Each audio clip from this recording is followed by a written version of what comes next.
Hi friends, कैसे हैं आप? आई होप अच्छे ही होंगे। तो आज हम जो पढ़ने वाले हैं, आज का जो हमारा चैप्टर रहने वाला है वो रहने वाला है जो हमारी सीक्वेंस जो चल रही है सिक्स्थ क्लास ज्योग्राफी की। उसका जो ज्योग्राफी सेगमेंट का जो लास्ट चैप्टर पढ़ने वाले हैं आज, जिसका नाम है भारत की जलवायु, वनस्पति एवं प्राणी विज्ञान, वन्य प्राणी। मतलब इससे पहले हम पृथ्वी के बारे में जान चुके, पृथ्वी की भौतिक डिवीजन क्या है उसके बारे में जान चुके, एनवायरनमेंट के बारे में जान चुके। कुछ डिजास्टर मैनेजमेंट के टॉपिक आए होंगे जैसे सुनामी वगैरह। तो ये इस सेगमेंट में हम जानेंगे भारत की क्लाइमेट के बारे में, मौसम के बारे में, मतलब क्लाइमेटोलॉजी आएगा इसमें, और इसके अलावा पर्यावरण के जैसे वनस्पति एवं वन्य जीव जैसे इन टॉपिकों के बारे में बेसिक को हम मजबूत करेंगे, हमारी ओवरऑल अंडरस्टैंडिंग और हमारे कॉम्पिटेटिव एग्जाम की नींव को मजबूत करने के लिए। चलो स्टार्ट करते हैं इस चैप्टर को। ये जो चैप्टर है, तो इसमें स्टार्टिंग में दे रखा है मौसम की परिभाषा। मौसम क्या होता है?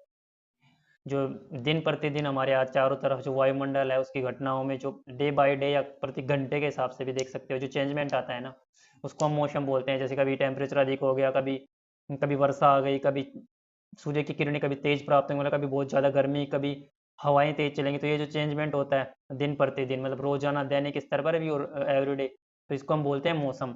मौसम एक अल्पकालिक घटना होती है। अल्पकालिक मतलब कि वही कि अब 1 घंटे बाद का भी पता नहीं क्या चेंजमेंट हो जाए, तो इस मौसम ये मौसम होता है। तो इसके कुछ इस जो पहला जो पैराग्राफ है इसमें बस यही बता रखा है कि कभी आसमान में तेज बादल हो जाएंगे, ज़्यादा बादल छा जाएंगे, कभी मौसम खुला हो जाएगा, कभी कभी कभी ज़रूरत पड़ेगी हमें, जैसे कभी ठंडे के कपड़े पहनने की जरूरत, जैसे सर्दी आएंगी तो ठंडे के कपड़े, फिर कुछ दिनों में फिर गर्मी के कपड़े, वैसे ही। तो मौसम क्या होती है? मौसम होता है हमारे वायुमंडल में डे प्रतिदिन होने वाले परिवर्तन को मौसम बोलते हैं। सामान्यतः मौसम भारत में चार प्रकार के होते हैं, मतलब चार भागों में डिवाइड करते हैं मौसमों को। जैसे कि ठंडा मौसम को हम क्या बोल देते हैं? सर्दी, जो दिसंबर से लेके फरवरी तक होता है। वहीं मार्च से लेके और जून तक क्या होगा? जून तक हो जाएगा गर्मी वाला टाइम हो जाएगा। और जून से लेके सितंबर तक, जिसमें मानसून मतलब वर्षा वाला टाइम हो जाए, जिसमें वर्षा होती है उसको वर्षा वर्षा हो जाएगी। और वहीं अक्टूबर से लेकर नवंबर का बीच, जिसमें वर्षा तो जा रहे मतलब वर्षा का एंड हो जाएगा और सर्दी की स्टार्टिंग, उसको हम बोलते हैं शरद। मतलब ना ज़्यादा गर्मी ना ज़्यादा सर्दी। तो ये चार मौसम हो जाते हैं, चार प्रकार हमारे भारत में इस मौसम को डिवाइड करते हैं। अगर इनके बारे में एक एक के बारे में थोड़ी थोड़ी जानकारी ले, तो जो शीत ऋतु कैसे बनते हैं? शीत ऋतु हमने इनके बारे में पहले भी पढ़ा है। शीत ऋतु होती है जब सूर्य की किरणें सीधी किरणें नहीं पड़ती, बल्कि ठंडे मौसम में सूर्य की किरणें सीधी नहीं पड़ती, बल्कि इसके परिणाम स्वरूप उत्तर भारत का टेम्परेचर कम होता है। जो हमने वो पिछले वाले चैप्टर में हमने शीत कटिबंध पढ़े थे, मतलब कटिबंधों के हिसाब से देखा था। तो जब सूर्य की किरणें विषुवत रेखा पर पड़ती हैं, या फिर जब मकर रेखा पर सूर्य की किरणें पड़ेंगी, तो उत्तरी गोलार्ध में क्या रहने वाला है? उत्तरी गोलार्ध में सर्दी होगी, सर्द ऋतु होती है उसी, इसलिए सर्द ऋतु क्या होती है? जब सूर्य की किरणें तिरछी प्राप्त हो तो टेम्परेचर में कमी आती है। तो चूंकि हमारा भारत उत्तरी गोलार्ध में है, तो भारत में क्या होगी? सर्दी। वहीं ग्रीष्म ऋतु में क्या होगा? सूर्य की जो किरणें होंगी ना, वो उत्तरी गोलार्ध में सीधी पड़ेंगी, मतलब कर्क रेखा के आसपास सीधी पड़ेंगे। तो उस टाइम क्या होने वाला है? उस टाइम पे जो टेम्परेचर बहुत बढ़ा हुआ, टेम्परेचर बहुत ज़्यादा बढ़ जाता है दिन का। और गर्म, इसको इससे क्या होता है? इसको ग्रीष्म ऋतु बोलते हैं उस टाइम को। लेकिन उसमें जब दिन के समय में गर्म एवं शुष्क पवनें जो चलती हैं तेज तेज, उनको लू बोलते हैं। लू क्या होते हैं? जैसे मई हो गया, अप्रैल लास्ट मई और जून के स्टार्टिंग में जो तेज गर्म हवाएं चलती हैं दोपहर के टाइम, उनको हम लू बोलते हैं। जो कि काफ़ी हानिकारक होते हैं, मतलब कि बीमार बीमार भी कर सकती है व्यक्ति को।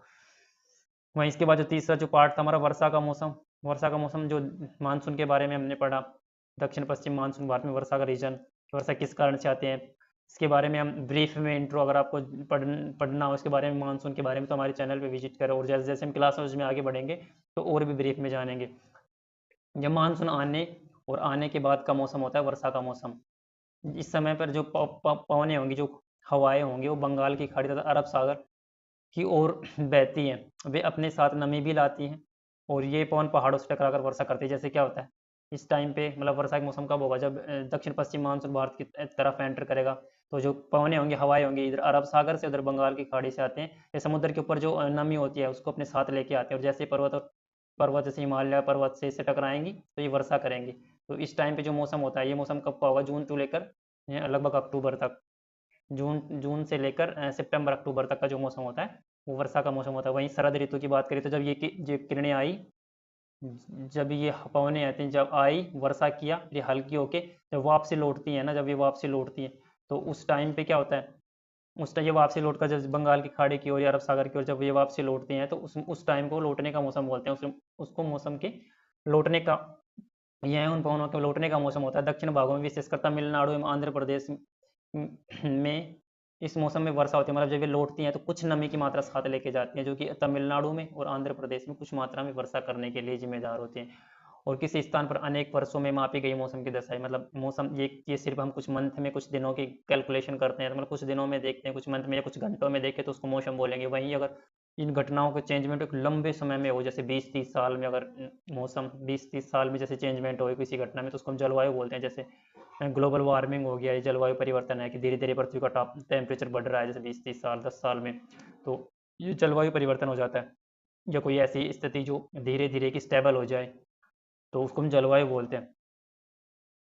भारत की जलवायु मोटे तौर पर कैसी जलवायु है? भारत की जलवायु मानसूनी जलवायु कहा जाता है। भारत की जलवायु मानसून, मतलब मानसून पर डिपेंड होती है हमारी जलवायु। मौसम शब्द की उत्पत्ति के बारे में दे रखा है कि अरबी भाषा के शब्द मौसम से बना है। मौसम, जो मौसम है, अरबी भाषा का शब्द है, मौसम से बना है, जिसका मतलब होता है मौसम। भारत भारत की अवस्थिति है, चूंकि भारत की अवस्थिति उष्ण कटिबंध में है, हमने कटिबंध देखे थे पिछले चैप्टर में कि 0 डिग्री से और 23.5 डिग्री के बीच में, और वही 23.5 से 66.5 डिग्री के बीच में शीतोष्ण कटिबंध हो जाएगा, और 23.5 डिग्री से और 0 डिग्री तक उष्ण कटिबंध, वहीं और 66 से और ध्रुवों तक जाएंगे तो शीत कटिबंध हो जाता है। तो भारत की उपस्थिति शीत कटिबंध में है, और जो पवने चलते हैं वो मानसूनी पवने, जो अधिकतर वर्षा होती है मानसून की पवनों के कारण होती है, जो कि बंगाल की खाड़ी और अरब सागर से आती है, जो कि भारत में प्रचुर मात्रा में वर्षा करती है, और ये फसलों के उत्पादन के लिए, कृषि के लिए जिम्मेदार होती है। इसमें इतना।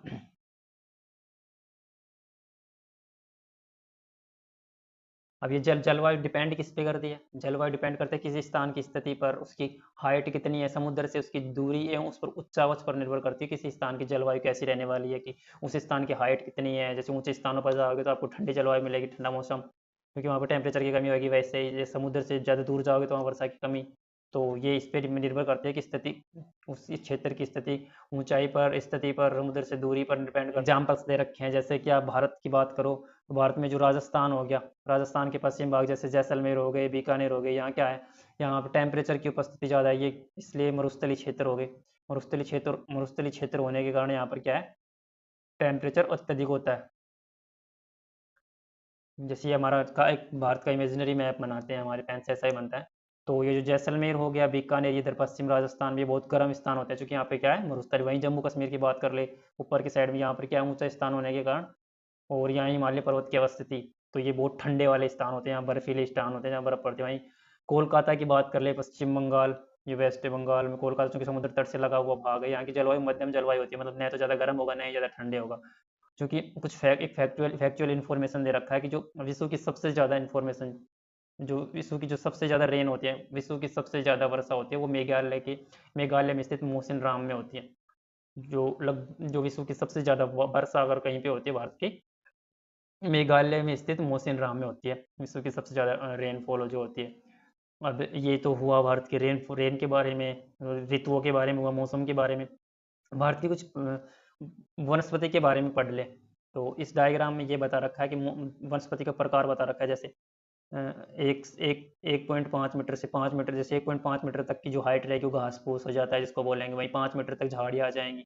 20 मीटर तक देखोगे तो आप छोटे पेड़। उसके अगर 20 मीटर से ऊपर भी चले जाएं तो उनको क्या बोलेंगे हम, 20 मीटर तक तरुण वृक्ष, उसके बाद 40 मीटर तक वितान, उद्गामी पर्वत, मतलब कि बड़े वृक्ष बोलते हैं उनको, वृक्ष जो सर्वाधिक ऊंचाई 60 मीटर तक हो सकती है वृक्षों की, जो बहुत ऊंचे होते हैं। वहीं प्राकृतिक वनस्पति वाला टॉपिक की बात करें तो इसमें परिभाषा दे रखा है, झाड़ी क्या होती है, हरे घास वाले मैदानों में खेलना।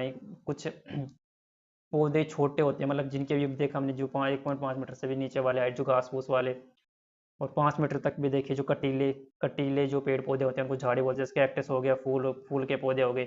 वहीं इनसे अगर बड़े वृक्ष, उनसे जो बड़े होंगे, इनसे जो बड़े वृक्ष होते हैं, इनसे जो लंबे पेड़ होंगे उनको हम वृक्ष बोलेंगे। इनमें से कुछ की शाखा, जैसे वो ये जनरल बातें हैं, नीम, आम, कुछ पेड़ों की एग्जाम्पल दे रखे हैं वृक्ष क्या होती है झाड़ियों में। वहीं कुछ ऐसे वृक्ष भी होंगे जिनमें पत्तियों की मात्रा बहुत कम होती है, जैसे नारियल का पेड़ देखा होगा, जैसे नारियल, खजूर का भी देखा होगा, इनमें पत्तियों की संख्या बहुत कम होती है। तो ये ही जो क्या करते हैं, ये मनुष्य की सहायता से उपजते हैं। घास फूस झाड़ियाँ एवं पौधे जो बिना मनुष्य की सहायता के उपजते हैं उनको क्या बोलते हैं? प्राकृतिक वनस्पति। जिनके उत्पन्न होने में मनुष्य की मतलब कोई भूमिका नहीं होती, उसको हम क्या बोलते हैं? प्राकृतिक वनस्पति कहलाते हैं। इनमें डाइवर्सिटी पाई जाती है। भारत में अगर वनस्पति की विविधता की बात की जाए तो बहुत ज़्यादा डाइवर्सिटी पाई जाती है वनस्पति की चाहे वन्य जीवों की भी। जैसे पर्यावरण वाला हम जैसे सेगमेंट पढ़ेंगे आगे आगे, तो उसमें हम जानेंगे कि कितनी डाइवर्सिटी पाई जाती है और बहुत सी वनस्पति पेड़ पौधे ऐसे हैं जो जो जिनकी संख्या लगातार घटती जा रही है। हमें वनों की आवश्यकता क्यों? वनों की आवश्यकता की सिंपल देखो, एक तो पेड़ पौधे जितने होंगे वो क्या करते हैं? कार्बन डाइऑक्साइड को तो ऑब्जर्व करते हैं और ऑक्सीजन को छोड़ते हैं। ऑक्सीजन को छोड़ते हैं जो हमारी सांस लेने में काम आती है।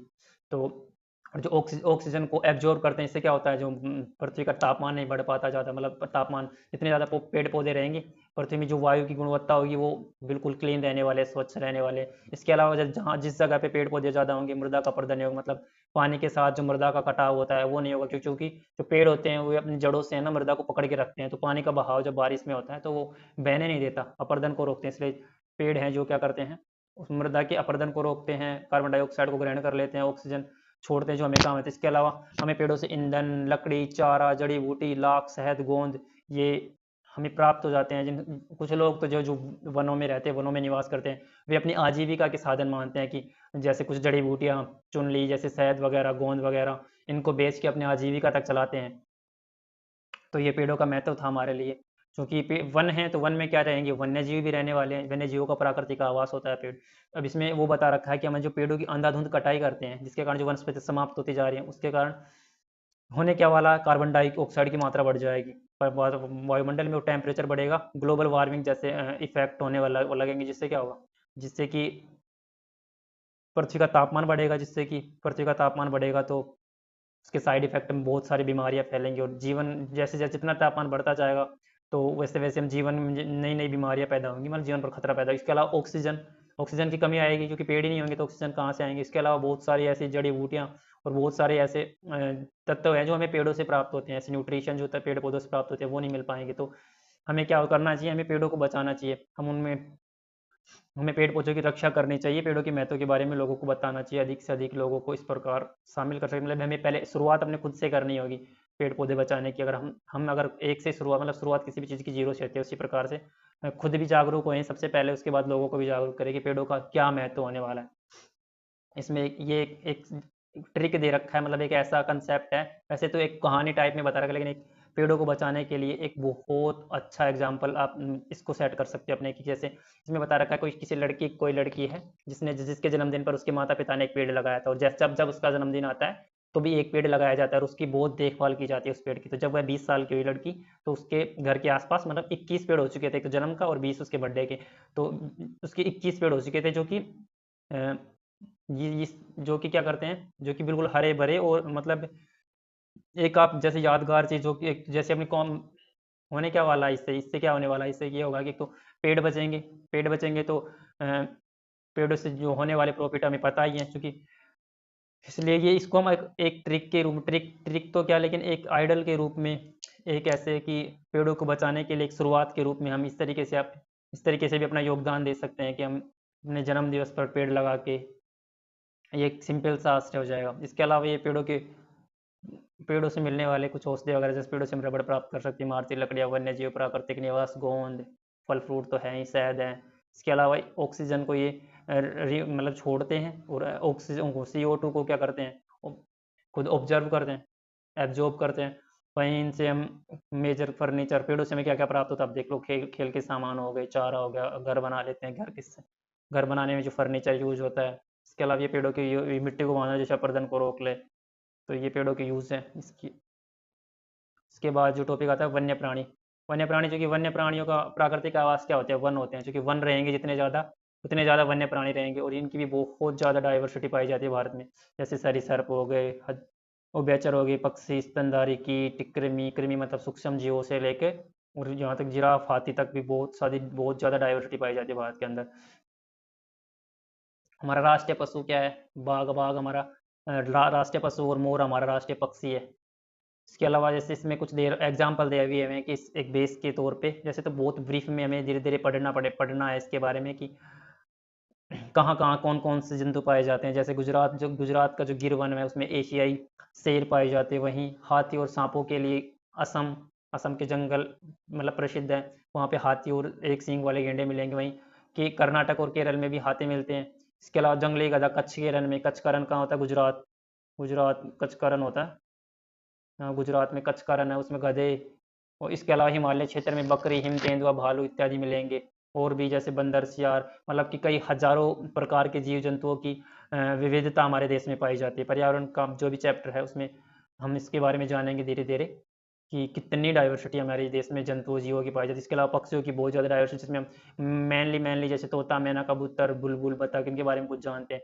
इनकी शिकारियों से इन पक्षियों की रक्षा करना, और इनकी रक्षा करने के लिए राष्ट्रीय पक्षी उद्यान बनाए जाते हैं। वहीं जीवों की रक्षा करने के लिए क्या क्या बनाए जा सकते हैं? उसके अलावा नेशनल पार्क बनाए जाते हैं उनकी जीवों को बचाने के लिए, उनकी रक्षा करने के लिए, शिकारियों से बचाने के लिए, उनकी मतलब जो कम होती जा रही है संख्या उसको बचा के रखने के लिए नेशनल पार्क हो गए, पशु विहार, जीव मंडल आरक्षित क्षेत्र, वाइल्ड लाइफ सेंचुरीज बनाएंगे, बायोस्फीयर्स बनाएंगे। सरकार ने हाथियों एवं बाघों को बचाने के लिए बाघ परियोजना एवं हस्ती परियोजना, बाघों को बचाने के लिए बाघ और हाथियों को हस्ती परियोजनाओं की शुरुआत किया है।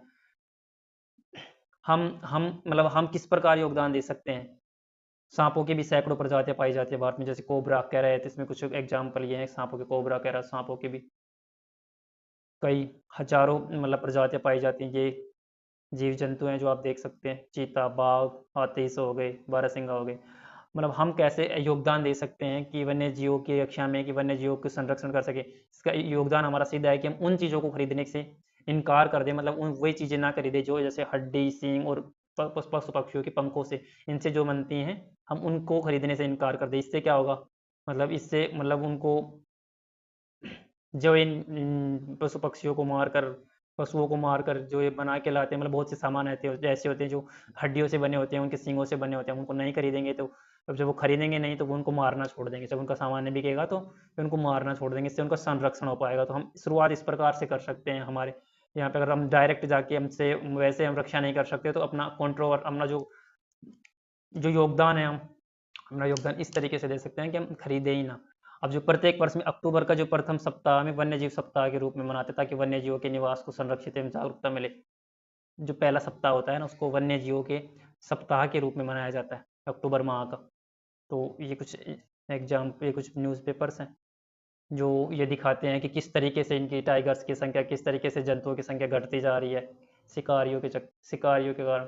इसके अलावा लास्ट में इसमें एक प्रवासी पक्षियों की परिभाषा दे रहा है कि प्रवासी पक्षी क्या होते हैं? जो किसी दूसरे स्थान से या दूसरे देश भी हो सकता है, किसी दूसरे सुदूर क्षेत्र से मतलब प्रवास करके हमारे भारत देश में आ जाते हैं, किसी दूसरे स्थान पर चले जाते हैं। कुछ पक्षी पिनटेल बतख, कर्लियू, फ्लेमिंगो, ओस्प्रे, लिटिल स्टिंट प्रत्येक वर्ष सर्दी के मौसम में हमारे देश में आ जाते हैं।